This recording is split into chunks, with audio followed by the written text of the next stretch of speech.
শখের বশে একটা ইউটিউব চ্যানেল খুলেছিলাম এবং সেটাও আমাকে হারাতে হয়েছে, তাই নতুন করে আবারও শুরু করেছি। অবশ্যই আপনাদের সাপোর্ট দরকার, আপনারা সবাই আমার চ্যানেলটাকে সাবস্ক্রাইব করবেন। আমার ইউটিউবের জার্নিটা শুরু হয়েছিল এই দিকটা থেকেই, আমার এই পিছনের দিকটা থেকে আমার এই ইউটিউবের ফার্স্ট ভিডিও এসেছিল। তো আমার প্রথম আইডিটা আমি যেভাবে হারিয়েছিলাম, আমার প্রথম আইডিটা আমার হাজবেন্ডের জিমেল অ্যাকাউন্ট দিয়ে খোলা ছিল।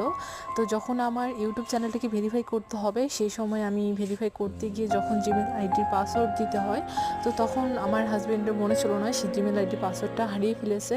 তারপর সেভাবেই আমার ইউটিউব চ্যানেলটা ওখানেই বাদ দিতে হয়, কারণ জিমেল আইডি পাসওয়ার্ড না জানা থাকলে তো আর চ্যানেল তো ভেরিফাই করা যায় না। তো তারপর আবার নতুন করে আমার নাম দিয়ে আমি জিমেল অ্যাকাউন্ট খোলার পরে আমি আবার নতুন করে একটা ইউটিউব চ্যানেল খুলি, আর সেটা আমারই নাম দিয়ে। আর আপনাদের ভালোবাসায় আমার পরিবারটা এখন আস্তে আস্তে বড় হচ্ছে এবং